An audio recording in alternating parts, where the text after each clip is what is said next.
పక్షులకి ధాన్యం వేయడం వల్ల, గింజలు వేయడం వల్ల ప్రమాణం ఏమిటో తెలిసే ప్రయోజనం. మన పిల్లలు చాలా బాగుంటారమ్మా. అమెరికాలో ఉన్న, ఆస్ట్రేలియాలో ఉన్న మన పిల్లలకి అన్నానికి లోటు ఉండదు, ఆరోగ్యానికి లోటు ఉండదు. పక్షుల్ని పెంచి పోషించాలి. ఇంట్లోకి రానివ్వకూడదు. మళ్ళీ అందులో తేడా. పావురాలను ఇంట్లోకి రానివ్వకూడదు. కుక్కల్ని పిల్లుల్ని ఇంట్లో పెట్టుకుని పెంచకూడదు. బయటకు తీసుకెళ్ళి ఇంత ముద్ద పారేయాలి, పొమ్మని చెప్పాలి.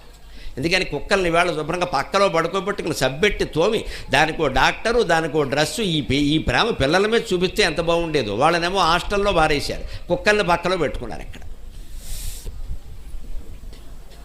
కుక్కల్ని ఇంట్లో పెట్టుకుని పెంచకూడదు. పిల్లుల్ని అసలే పెంచకూడదు.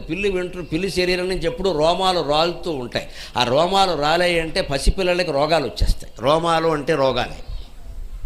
పావురాళ్ళు ఇంట్లోకి వచ్చాయి అంటే రెక్కలు ఊడిపడతాయి. ఆ రెక్కల వల్ల క్యాన్సర్ కూడా వస్తుంది. కానీ మనం దూరం పెట్టక్కల. అవి ఎక్కడో ఉంటాయి. వాటి కింద గింజలు బారేసేది పొమ్మ.